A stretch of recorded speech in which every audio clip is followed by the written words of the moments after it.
Hi, my name's George. This is my MCAS journey. I'm also going to talk about the links between long COVID and MCAS in this video.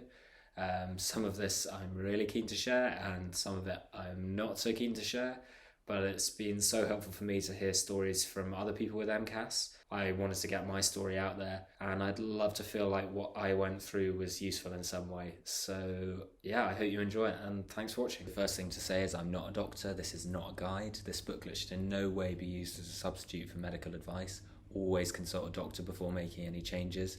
And as I'm not a medical professional, I've oversimplified a lot of this so I could get my head around it. Do bear that in mind. But I will get this checked over by a doctor, but that's only for my peace of mind. They are not responsible for the information shared in this booklet in any way. And do bear with me, this is going to get super positive. I fully believe that I'm going to make a full recovery and that an MCAS recovery is possible. Okay, so also don't feel like you have to read through the slides. I'm going to talk through them, but I've linked the booklet below. If you want more information, there's always going to be more information on the booklet. And if you want to go straight to my story before you come back to the beginning to see if it mirrors your story, that's going to be just after 17 minutes. I'm going to try and not read off the slides too much, but in this case I think it makes sense to read out a UK-based charity definition of MCAS, and their definition is, in people affected by MCAS, chemicals called mast cell mediators are released too frequently or abundantly and/or in response to triggers that are not typically considered to be harmful. For example, foods or chemicals in the environment. This can lead to a wide range of symptoms that can affect multiple parts of the body. So basically the mast cells have become overly sensitive and to toxins that would usually be benign, like food or perfume or chemicals, the body is now reacting as if an illness has entered the body. So what are mast cells? I saw this thing which I thought was great. It has described mast cells as hand grenades, and they basically store in them all the things that your body needs to send messages around it, especially linked to inflammation. Mast cells are the first line of defense for the body's immune system, and when they encounter a toxin, they release lots of these mediators, which we need them to do. You know, if there's a toxin, we need them to do that. But in MCAS, they're doing that way more than they need to. The main one that you'll hear people talk about is histamine. But with MCAS, it's actually a lot more than histamine. There's a load of other things. So mast cells are everywhere around the body, but they're in their highest concentration where the body has an external barrier. So that's not only the skin, but also other places like the gut, because food is going in, so that's still an external barrier. I've got some videos now. They're all of mast cells, but I think they all show slightly different things. But just to say, I don't own any of these videos. I have got the rights for them for this video, but I put the credit down in the bottom to the people that made each one of them. So this first one just shows all of the mediators that the mast cells release. I don't actually feel as a patient I need to know what these mediators are, but I think I find it helpful because it shows it's not just histamine in the mast cells. And then on to the next one. I think this one was just good because you can see there's all of that stuff within the mast cell and it's going to release it when it sees the toxin. So this one, the mast cell has seen a toxin and now it's releasing the histamine and the other mediators so you can see them coming out of it. So now we're on to what is histamine. Histamine is one of the mediators released by mast cells, as we were just talking about. It plays a key role in inflammation and it also plays a key role in acid secretion and temperature control. And you'll see it a lot, but a bucket is often used to describe the levels of histamine built up in the body. It basically is used to indicate the level of histamine that somebody can take before their bucket overflows, and the idea is when it's overflowing is when you're going to get the symptoms. But what's really helpful with the bucket is you can imagine it that not only is it food that fills the bucket, but you've also got other things like diet, stress, activity, environment, and smells. So all of those things are going to fill up your bucket. So it might not be if you've reacted to something that you're always going to react to that.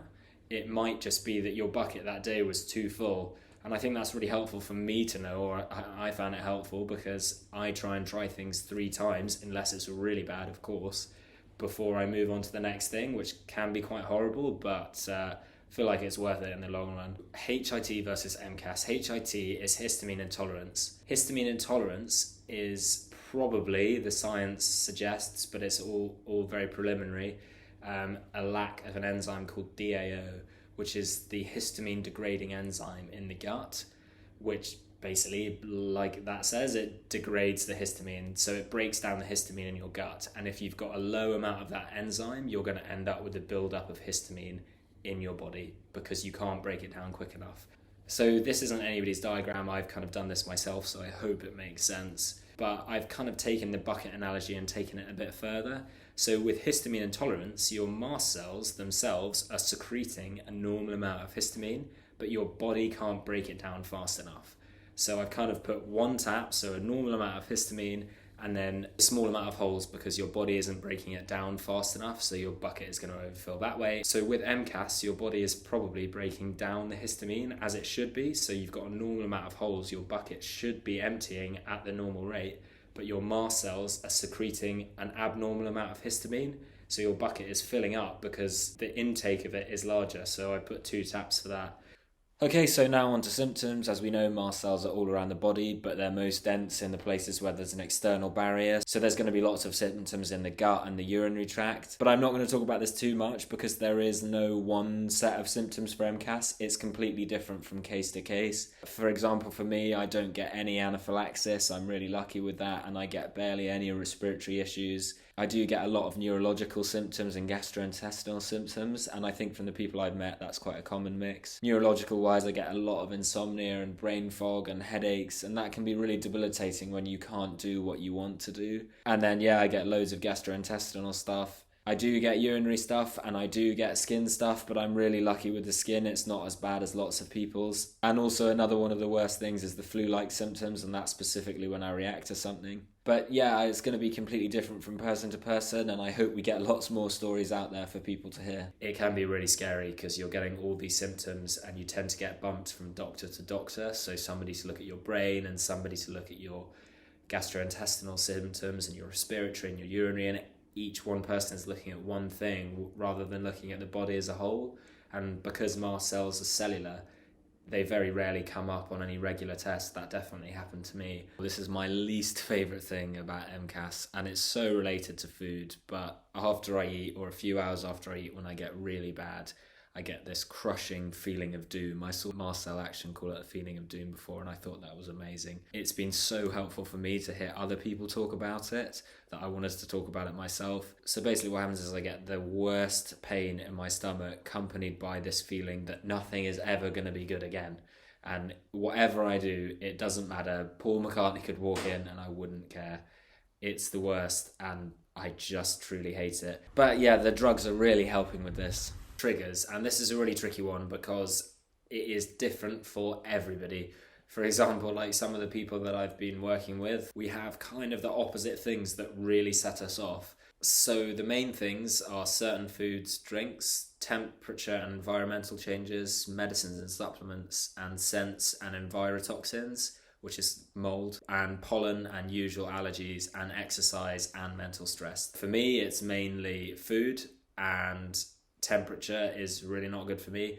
I'm actually not too bad with scents unless it's something really bad like bleach, and then at the moment I just can't do any exercise. And again, that's been such a horrible thing because that's such a part of me, and to not be able to do that and the mental stress of work, it makes you feel really lonely and isolated and useless. And I think it's difficult, and I totally understand this, for people to get that I can't really travel at the moment because I have to have certain food, frozen food, and I have to be in a place where I can get cool, and I have to be away from really bad scents. And for people that are worse than me with scents, that can be really isolating. There is no one MCAS food list because it is going to be completely different from person to person. But I've put down the things that mainly affect people. So you've got leftovers, alcohol, caffeine and cocoa, so chocolate, cured meats and fish, fermented foods, yeast and soy, some nuts and citrus foods, but again, some people are fine with those, and specific fruit and veg, and I don't really want to go into what those are. But I've linked to the Swiss low histamine list, which is really great. But even with this, a low histamine diet is really not advisable for a long time. I'm really trying to expand mine at the moment, and it is a really tricky thing to do. And it can be really scary when you know what the symptoms are coming, especially for people that get anaphylaxis. Diagnosis, now this is really, really tricky to get done. And for so long, I was left with, is this happening? What is happening? But to get an MCAS diagnosis, especially on the NHS, is so hard. And it can leave you feeling so low because you're thinking, oh, what is this and what's going on? And a lot of people get the ME diagnosis, and I'm not knocking ME at all. I was diagnosed with ME, but I just didn't feel like that was the right diagnosis for me because I had such a specific group of symptoms. And ME is a diagnosis of just ruling out any other things, and they kind of come to that when there's nothing else to explain it. To be honest, one doctor said to me, "You got ME and you'll have it for life, and there's nothing I can do to help you." And those are the words that he used. And that is so horrible to be told that. And this was after I'd kind of been spoken to for about 2 minutes. I really didn't feel like that was enough time to give that diagnosis, a life-changing diagnosis like that. Again, I'm not dissing the NHS. I know it's overworked and underfunded and people don't have the time. But again, that was such an upsetting moment for me. It's made such a big difference to me getting a diagnosis. It's been amazing. So how do you get a diagnosis? You need to find a doctor who is MCAS aware, and they can clinically diagnose you. That's number one. And then if you start the treatment and you respond to that treatment, that's another sign.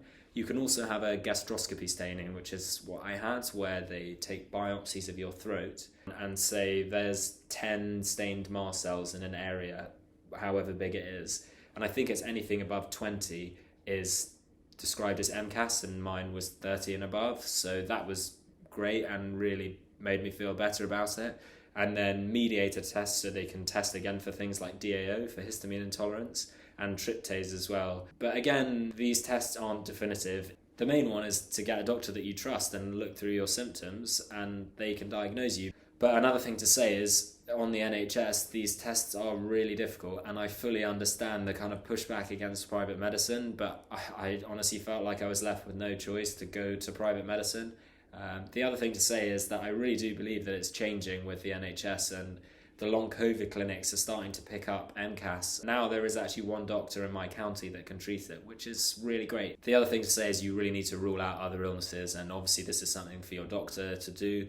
So MCAS root causes, this is why is MCAS happening? And I think the theory is, or at least this is how I understand it, everybody has some level of dysfunctional mast cells, and for some people it's bad enough for them to show MCAS from birth, but lots of people, they need a trigger to really boost that mast cell activation, which is definitely what happened in my case, because I had Epstein-Barr virus or glandular fever and then COVID. The menopause is also a big one with MCAS, and I don't really feel qualified to talk about that, but Tina Pearce is great on that. I do think it's interesting that it's believed that there's a link between endometriosis and MCAS, because my mum had that really badly when I was younger. And the gut is massive for lots of people with MCAS, definitely for me. Mine is so bad, the tests show it's so bad. And I think it's really important to fix that. And I've got a quote here of 70% of the immune system is in the gut. That's a lot of the immune system. So yeah, fixing the gut can be huge. And then toxins and mold is kind of similar. If you've got mold, then you're really going to need to sort it out. And Beth O'Hara believes that I think 90% of people with MCAS have mold difficulties, which is definitely something that I have because I was in a mouldy apartment before I got ill. Also, I think I've put down here, I think a lot of doctors will pass off MCAS as purely stress, and I think that's really unfair, especially in cases of people that I've met recently where they're getting life-threatening anaphylaxis from food and they're being told that it's mental stress. And I don't really understand how that can be the case because they've got physical symptoms coming up, hives and rashes. And I'm sure stress aggravates that, but I just don't believe that it can be the whole picture of that. I think the important thing to remember with MCAS as well is sorting out your gut and getting rid of your toxins in your body and lowering your stress and getting over trauma. And these are all things that are really good for our body, and it feels like a bit of a win-win even if it isn't MCAS to do these things. So I love this page. The good news, yes, you can totally get better, or that's what I believe anyway. And here's a quote from Tina Pearce, who's a great person to follow if you're interested in MCAS. Many people completely better, some people 90% better. And also I like to think of that as what is my 100%. And if I can work, exercise, and to be honest, have a family, that's 100% for me. And Hell's Bells and Marcel's is a super positive Instagram account focusing on MCAS remission, I think she calls it. So that's definitely worth checking out too. But then on to the tough news. And I still do think this is positive, but MCAS is not a quick fix for lots of people. For some people, they take the medicines and they're better immediately, and that's great. But for lots of people, especially the more sensitive ones, it's a real trial and error with supplements, drugs, avoiding triggers, and it's all really difficult. But I kind of have been trying to think of it like, well, this is a really rotten journey and going through it, the ups and downs is horrible. But if I can get on top of it, and I've had this for my whole life, I kind of believe maybe I can get better than I was before. But again, it's easy for me to sit here now talking about this because I found my peers and a good doctor. I was in a really dark place, but I do really believe that it can get better with the right people around you.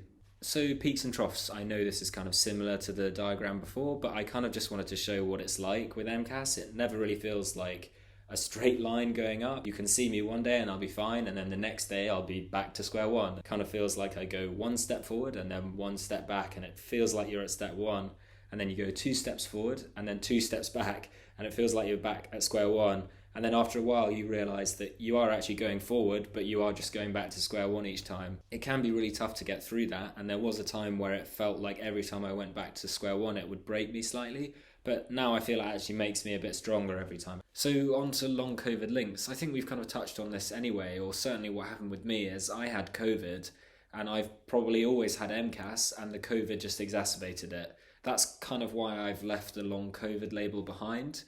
I also think it's used as an umbrella term, a bit like with ME, where it's used to describe a load of people. So somebody that's been in and really had their lungs affected by COVID, they've got long COVID.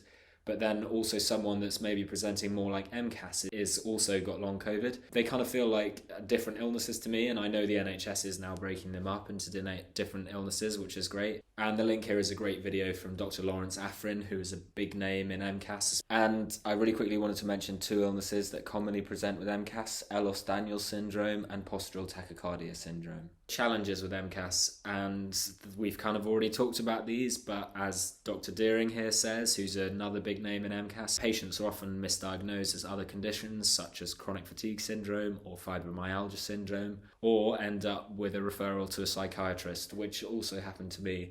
And I've already talked about the CFS-ME diagnosis, but I kind of think it's crazy that somebody can do a test on you, a consultant can do a test, it comes back clean, so they say, well, there's nothing wrong with you and it's in your head. And being diagnosed as mental conditions goes far beyond MCAS. I've linked an article here to an England rugby player who was having seizures and mood changes, and she was sectioned for 25 days before somebody realised that it was an immune disorder and not a mental disorder. And I've already talked about this, but this is the idea that MCAS is cellular, so you get bounced around from doctor to doctor, as everybody's looking at one part, not the body as a whole. So my story, a lot of this I've already talked about. I've had red flags for MCAS my whole life. I saw a doctor and he was kind of astounded because I gave him a list of foods that were causing me symptoms, and they were all the highest histamine foods, and I knew nothing of histamine at the time. But he really wouldn't commit, and I think that's quite common as well, and it left me in this no man's land of like, is this what I have or isn't it? And I think it's been really great for me to get a definitive diagnosis. But yeah, then when I was getting really unwell, I got Epstein-Barr virus or glandular fever in Jan 2020. It was annoying, but I was still living my life. And then 2 months later, I got COVID, and things really started to go downhill. I was getting bladder issues and pain, mood changes like we've talked about, hives and rashes, especially after showers, and flu-like symptoms. And then out of nowhere, I was getting these crazy food allergies that I hadn't had before. I'd always had some of them, but these new ones are out of nowhere, and they were horrible. It caused me so much pain to the point where I was worried for my life. And I would go to hospital and say, I've got all of this pain. And they'd run some tests and they'd come back clear, and they'd say, oh, you've got ME or you've got IBS, which just didn't really seem like anything. Or worst of all, they would say, oh, it's just in your head. And to have all of this pain in your body and be told it's in your head when you can feel it. And also, it isn't in my head, but even if it was, they would say, oh, it's in your head. And then they would offer me nothing to do. They would just push me away. And again, I really don't want to look like I'm coming over against the NHS, because I know that was just a small number of individuals, and it was such a stressful time with COVID and nobody had enough time. It's not their fault, but that is what I experienced. Again, another thing that I found really frustrating is I was really into my running, really into my sport. I had loads of other hobbies. I was working as a junior architect in London. I don't think that I'm a lazy person, And it was kind of the assumption that I was lazy, or that's how I felt. And I just kind of felt like, oh, none of this is by choice. I haven't had gluten, dairy, sugar, alcohol, or caffeine in 3 years. That's definitely not something I wanted to do. And yeah, I loved my sport and I loved work. It's so horrible to have that taken away and then to be made to feel like you want to be in the situation that you are. But yeah, worst of all, I was losing weight at an astonishing rate, and I was really, really eating a lot of food at the beginning, and I wasn't on a low histamine diet, and it was just dropping off me. And I don't mind sharing this now, but I was 84 kilograms, and at my worst, I dropped to 47 kilograms, and I was not in a good way mentally or physically. And then basically it got to the point where I was so ill, and I'd been into hospital and I'd had some blood tests, and they'd worked out that I'd got hepatitis, only the non-viral kind, not the other kind. And it basically meant that I had to go locally to a gastro consultant. And although I know she meant really well, she did a load of tests on me and they all came back clear. And it got to the point where I was lying on a hospital bed saying, I'm in so much pain, I think I'm dying. I'm pretty sure I'm dying. And she looked me in the eyes and said, it's all in your head. And that was so tough to hear, and I just at that point felt nobody is going to help me, and the only people that got me through that are my friends and my family, and I'm so grateful for them for what they did. And then it ended up me being put in an eating disorders clinic, and while I'm really glad for the people I met in there, they were amazing, it was not the right place for me. It was fairly horrible, and some of it will never leave me. And then while I was there, the test results came back from the MCAS specialist in London and proved that I had a really high level of MCAS.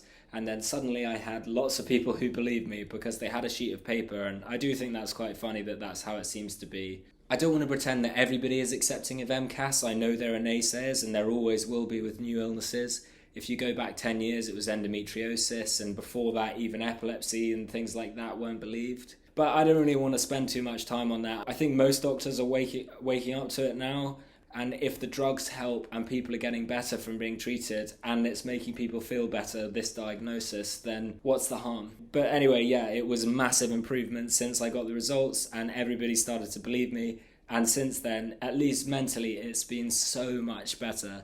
And I'd say mentally I'm at 8 or a 9. I really think that I'm going to get better. But I did really want to say quickly, for people that know me, I still am in the trenches, and the reason I want to say that is I am struggling to do things at the moment, and I'm probably still at a 2 physically, but I will get there, and hopefully soon. And I love this analogy of a broken leg that somebody said to me. It feels like the MCAS is a broken leg, and I'm looking at this broken leg thinking, oh, I'm so positive it's going to get better, and that's really great, but I still have the broken leg. And again, I'm not knocking positivity. That is amazing, and it's so much down to the people that have helped me, and I'm so grateful for that. But yeah, now I fully believe in my doctor and my peers, and I've seen loads of success stories, and I'm happy with my diagnosis, and I've got a diagnosis. I'm ready to push on and move on into the future. And if that was a bit dark, I've just included a stupid joke that you can read if you'd like to. So this is a difficult one. This is the MCAS doctors, and somebody gave me some very good advice that said maybe you shouldn't put this in because they're private. And I totally understand, again, like I said earlier, the kickback towards private, but I was just left with no choice and I had to do it, and I wanted to include what has helped me. So I've done that, and I hope that's okay. But my doctor is absolutely brilliant. He has changed my life. He looked at where I was, he ignored it, and he took a pathology of me. And I wish all doctors were like him. He is absolutely incredible. He's not actually taking anybody at the moment. He works at the Tina Pierce Clinic, who I'm sure you've heard me talk about before, and I would recommend them so much. And a quick shout out to Louise, who is the manager of the clinic. She is absolutely brilliant. And my doctor works with Caroline Sherlock, who is also absolutely brilliant. She's amazing with a massive knowledge of MCAS. Definitely check her out. I also wanted to mention Holding Hope Therapies, who's my therapist. She's a chronic pain specialist psychologist. She's absolutely brilliant, and she's helped me so much in feeling more positive about my illness. Also, I wanted to say, I know I've gone private, but there are good NHS doctors out there, and Marcel Action are a really good place. If you email them, it's suspended at the moment, but hopefully soon they'll be able to give you a list of MCAS aware doctors in your area. Okay, so a massive turning point for me was finding my peers, finding other people with MCAS, and a quick shout out here to Claire, Kay, Anna and Joy, and actually Kat. Especially Claire and Kay, they're friends for life, and I'm so grateful I met them. Bit more here about mast cell action. Just quickly, this booklet has nothing to do with mast cell action. Do check out their website if you want any patient and HCP help. Claire and Kay, who I mentioned before, we started a Zoom support group to talk about MCAS. And another shout out to anybody that's ever come. Everybody is so great, and I get something from everybody, and I hope as everybody finds it as positive as I do. So if you're interested in common medicine used with MCAS, these are the medicines. I'm not going to talk about them because I think that's something you should talk about with your doctor. The only thing I would say is going low and slow seems to be a good idea for me. Quickly on LDN, it's kind of a new drug, and I found it really useful. Definitely worth talking to your doctor about, or the LDN Research Trust have a load of information if you're interested. So this is a really tricky subject again, because not everybody needs this, but I did want to mention, for me, I'm really allergic to the excipients in the pills, and again, not many people are, but I tried to do all the drugs and it wasn't really working, and then my doctor swapped me to compounded medicines and just made it so much easier. I could have done it without it, but it made it so much easier. And I think you can see at the top, this is a famotidine from a well-known brand. Those are all the excipients. That's a crazy amount of excipient. And again, I'm not getting paid by them, but a quick shout out to Roseway Labs. They are absolutely brilliant. And Nav, especially. I hope she's running the company one day. So the cure, is there a cure? I fully believe there is one, and lots of people do. And whether you call it a cure or remission or stabilising, I think that's kind of down to you. But in my personal opinion, if the symptoms aren't affecting my day-to-day life, then that's a cure for me. And Jill Carnahan here, she's got a quote, "With a combination of medicines, supplements and lifestyle tweaks, you can absolutely stabilise." And I think that's really important. Yes, you definitely can, but it's not going to be a one thing that's going to make it better. It's going to be a combination of those three things: medications, supplements and lifestyle tweaks. So this is now doing both tactics. This is a combination of two different articles that I've put together. I'm not going to go too much into it, but you can see the main things is eating a low histamine diet, as long as your doctor advises it, using a DAO enzyme supplement, which is kind of like boosting the DAO, which is the thing that's low with histamine intolerance, and using mast cell stabilizers, meds and supplements, and working on your gut health, identifying sources of toxins. A lot of people with MCAS have mold problems. That's another quote from Jill Carnahan. But also then there's simple things that would help anybody, working on your mental health, getting enough sleep. And for me, routine is a big one. I always take my meds at the same time, I always eat at the same time, I always take my supplements at the same time, and if I don't do that, it can really affect me. The next few slides I'm not going to talk about too much. I'm going to kind of skip through them, and if you're interested, go and have a look. The one that I'm quickly going to go on is the dental page. I think it's a really good example of how not everything needs to be medicinal. So I was getting these really bad mouth sores and ulcers and bleeding, and I swapped to a low histamine toothpaste and I never get that anymore. Then I got some stuff on self-care, cupboards, paints, low histamine meat suppliers, which have been great for me. But you can get your butcher to do low histamine, and do read that if you're interested. Using a whiteboard I found really useful. Neuroplasticity courses, they can be really great and really helpful. If I was to tell you one thing to do if you had MCAS, go and watch the video that Deborah Bircham did. She's an MCAS patient with a background in mental health, and she did a talk on mast cells on the mind, and it's absolutely amazing. It just talks about how to calm the body as much as possible. And then a quick one on when nothing is sticking. Lots of people, myself included, find that they can't take any medicines or any supplements, and you kind of give up hope. Well, that's what I did. There's people out there that can help you, and things that you can do that can help you. Keep going, and there's some more stuff there if you're interested. There's another talk that's been amazing for me. It was by a lady called Jess, and it's going to be on the Mast Cell Action YouTube channel soon. She talks so amazingly about how she's changed her attitude towards her illness, how she adopted an improvise, adapt, overcome slogan. It's brilliant. I'd really go and watch it. It made me feel more positive, and it was a huge step in my, at least, mental recovery. So yeah, for my mindset I've written here, I just try to keep going. I try to not push it, but I also don't punish myself. And I did a CFS course when I got diagnosed with ME, and actually didn't find it that useful. And I know pacing is important, but I've written more about that there if you're interested. And yeah, finding my peers has been amazing, and I enjoy what I can. And I definitely feel like I know what I can't do now, because it's going to, in the long run, make it worse for me. But I feel more confident in saying what I can't do. And there are also some things that are slightly outside of what I'm able to do. And I think sometimes it's worth it for me anyway to do them and to get the kickback. It may seem a bit weird to finish my story with somebody else's story, but I really wanted to be at the point physically where I was a lot better. And although that will be the case, it's not at the moment. So I've included a really inspirational story here from Sophie if you're interested. So thank you so much for watching, especially if you're somebody that knows me and you've taken the time to watch it. I really appreciate it. Thanks to all the HCPs that I've previously mentioned, as well as Jamie. Thanks to all of my friends and all of my family. You know who you are, and especially my parents. Without that group of people, I wouldn't be making this video in front of you today, and I'm so unbelievably grateful. And a quick thanks to anybody that helped me on this booklet. Yeah, the bibliography's now, and just thank you very much.